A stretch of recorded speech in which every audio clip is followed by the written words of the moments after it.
Rav Tzvi Pessar Frank, le Rav de Yerushalayim d'il y a 70-80 ans, il est arrivé avec une question très très difficile qui est arrivée devant lui, qui lui a été proposée par un shochet, un bon juif, qui était dans un dilemme très compliqué, qui est en rapport avec son poste.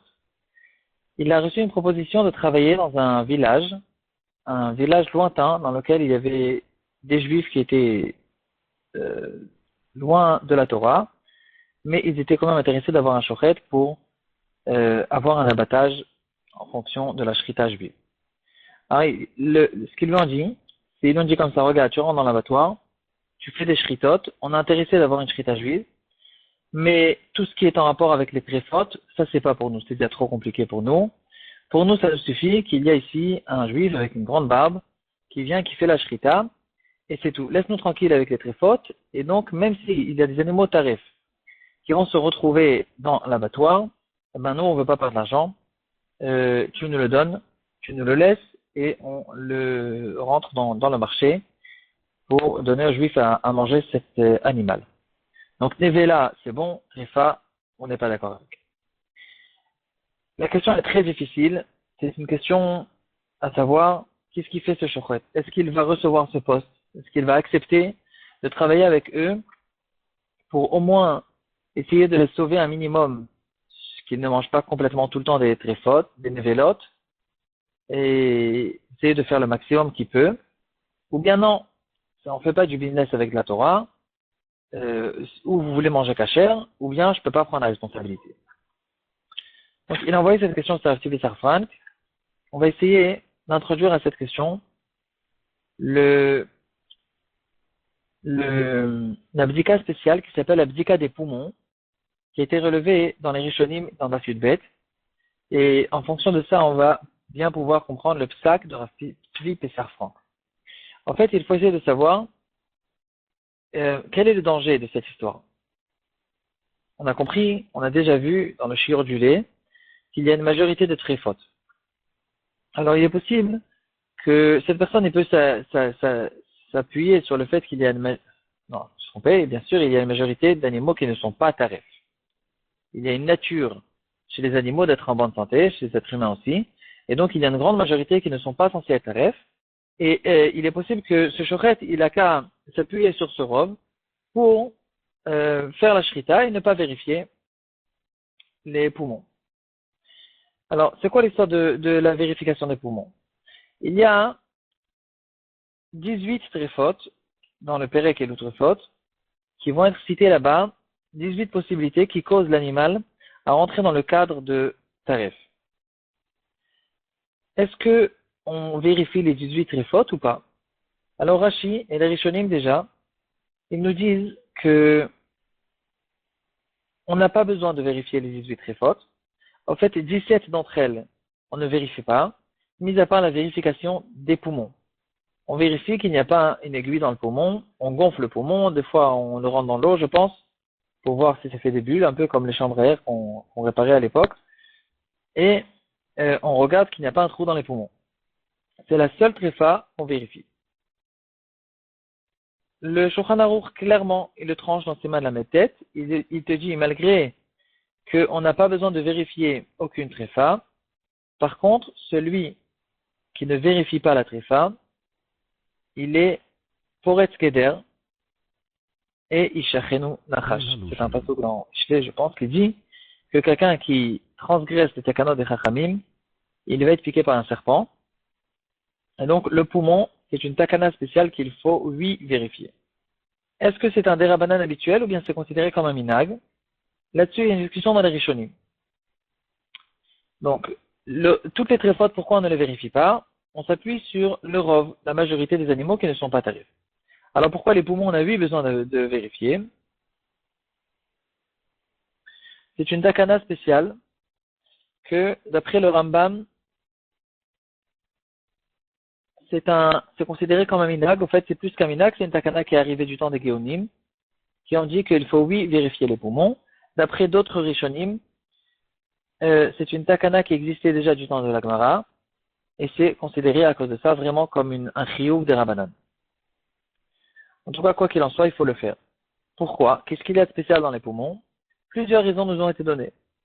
Le Rashi, il nous dit que les problèmes qui arrivent dans les poumons, c'est des problèmes qui sont plus courants que les autres problèmes de tréphot. Et donc, c'est vrai qu'il y a encore une majorité qui n'y a pas de problème, mais c'est une minorité qui est plus importante. Et donc, si, par exemple, dans les autres tréphot, on peut retrouver, disons, 7% ou 5% de problèmes, alors dans les problèmes qu'il y a dans les poumons, on monte déjà à 30%. Donc, on est encore dans une minorité, mais c'est une minorité beaucoup plus grande qui ont causé aux Chachamim de venir et nous dire que les poumons, c'est quelque chose d'autre. Il faut, oui, vérifier et ne pas s'appuyer sur le rov dans ce cas-là. Une autre raison qui nous a été ramenée, ça c'est la raison du Rashi, la raison du Rashba, elle nous dit que les problèmes qui arrivent dans les poumons, on les remarque. C'est quelque chose qu'on remarque après.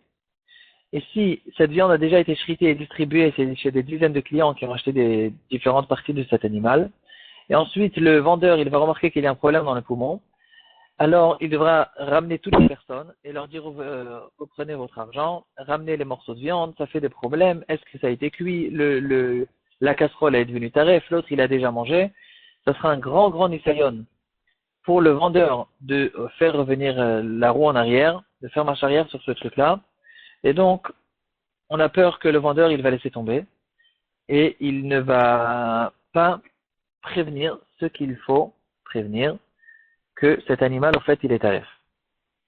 Et donc, étant donné que le poumon, c'est quelque chose qui va se faire remarquer plus tard, les Chachamim ont craint ce cas-là, et ils ont dit, alors, si c'est comme ça, on va vérifier les poumons depuis le début pour ne pas rentrer dans le problème.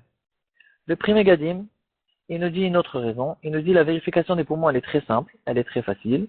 Il n'y a pas de besoin d'une grande compétence ou de beaucoup de complications pour vérifier comme ce qu'il y a dans les autres tréphot. Alors, les Chachamim ont dit, si tu peux le faire facilement, fais-le et vérifie les poumons. Donc, après qu'on a compris qu'en général, on aurait pu, Minatora, on aurait pu s'appuyer sur le rov. Midera Banan, on le fait à la Chalemase en ce qui concerne les 17 tréphot. C'est que à propos du poumon où il y a une takana spéciale qu'il faut vérifier les poumons. Revenons et comprenons plus maintenant la question de ce shochet qui se pose la question. J'ai maintenant la possibilité de venir leur faire la shrita. Je les sauve, les gens de ce village. Dans tous les cas, je vais les sauver de problèmes de nevelot. Ils vont manger de la viande qui a eu la shrita. Maintenant, en ce qui concerne les tréphot, on n'a qu'à s'appuyer sur le rov. Alors eux, ils ne me permettent pas de vérifier le poumon, ou bien ils me disent, tu peux vérifier le poumon, mais quoi qu'il en soit, nous, on va la manger cette bête. Alors il se pose la question. Dans le cas où les poskim, le rav, il me permet de rentrer, de prendre ce poste pour faire le maximum qu'on peut, est-ce que je vérifie le poumon ou je ne vérifie pas le poumon? Pourquoi? D'un côté, il y a une takana qu'il faut vérifier les poumons. Donc, on vérifie les poumons et si on ne vérifie pas les poumons, alors cette viande a été interdite par les chachamim. Les chachamim ont interdit de manger une viande sur laquelle les poumons de cet animal n'a pas été vérifiés. Donc, si je ne vérifie pas les poumons, je les fais rentrer dans tous les cas, à 100% des cas, je les fais rentrer dans un problème de manger des animaux qui n'ont pas eu la vérification des poumons. D'un autre côté, si je vérifie les poumons, alors là, je rentre dans un problème qui risque d'être beaucoup plus grave. Parce que c'est vrai que si les poumons, ils sont bons, si la bête, elle est pas tréfa, alors c'est très bien, on a tout gagné. Mais si la bête, elle est 8 tréfa, comment j'aurai la possibilité de laisser la bête et cette viande tourner maintenant dans le marché? Et là, dans ce cas-là, ils vont manger de la viande qui est taref midoraita. Et donc, c'est en fait un gros dilemme. Et la question, elle est, qu'est-ce qui fait ce shochet? Là-dessus, on retrouve la tchouva de Rav Tzvi Pesarfran, que dans le shoot Har Tzvi, de Redea Simanutet, il dit, regarde, tu as le droit et même peut-être le devoir d'être shochet dans ce village, et tu ne vérifies rien du tout. Pourquoi ne pas vérifier? Il dit, les chachamim m'ont permis dans certains cas de faire une petite faute pour sauver ton prochain d'une grande faute. Par exemple, il a rentré du pain dans le four pendant Shabbat, le pain il n'a pas encore cuit, je viens et je sors le pain de ce four. De sortir le pain du four, c'est une interdiction qui est Rabbanan. Les Chachamim m'ont dit, tu sors tout de suite le pain du four avant qu'il cuise, de manière à ce que ton prochain, qui a rentré le pain dans ce four, ne va pas rentrer dans un gros problème de Chilul Shabbat, Chayav Karet et tout, c'est déjà beaucoup plus grave. Fais cette petite avéra pour sauver ton prochain d'une grande avéra. Ici aussi, toi en tant que shochet, fais la petite avéra de ne pas vérifier les poumons. En plus de ça, c'est une avéra qui se fait de manière passive. Pourvu que tu rentres dans cette histoire et qu'ils ne vont pas manger complètement, dans tous les cas, de la viande qui est complètement névélote ou très faute. Et donc, vaut mieux le faire. Ça, c'est l'approche de Rav Tzvi Pessar Frank, de dire appuie-toi sur le rov, reste avec le din qu'on s'appuie sur le rov, même à propos des poumons, comme on le fait à propos des autres très forts. Le Tzitz Eliezer, aussi un possèque de la génération précédente, lui n'est pas d'accord avec ça. Il dit que quand on dit Chatek et Deshiske Chavercha, fais une petite faute pour sauver ton prochain d'une grande faute, ça a été dit que dans le cas où si je ne fais pas cette petite faute, alors l'autre il va, dans tous les cas, quoi qu'il en soit, il va tomber dans la grande faute, comme dans le cas du pain de Shabbat. Mais dans le cas où c'est pas évident, et donc si maintenant je vais vérifier le poumon, il y a des grandes possibilités qu'il n'y aura pas de problème, que je ne vais pas rencontrer le problème, c'est pas taref, alors on ne dit pas cette règle-là dans ce cas-là. En plus de ça, il me dit, si je ne vérifie pas les poumons, alors eux, ils vont aussi transgresser une avéra qui est moins grave. Dans le cas où je sors le pain du four pendant Shabbat, je vais sauver complètement, il ne fait aucune avéra. Par contre, dans le cas où je ne vérifie pas les poumons, ils vont eux aussi manger de la viande qui n'est pas cachère, au moins midera banane. Et donc, je suis en train de les sauver d'un grand issour, mais je ne les ai pas sauvés du petit issour. Alors, qui dit que moi, je peux faire un petit issour pour sauver quelqu'un d'autre et de le faire descendre d'un grand issour à un petit issour, ça, c'est quelque chose qu'on n'a pas trouvé. Et donc, l'approche du site Eliezer est que ce shochet, il n'a pas de possibilité de rentrer dans ce poste sans vérifier même les poumons. Il doit vérifier les poumons ou bien s'abstenir complètement de prendre ce poste.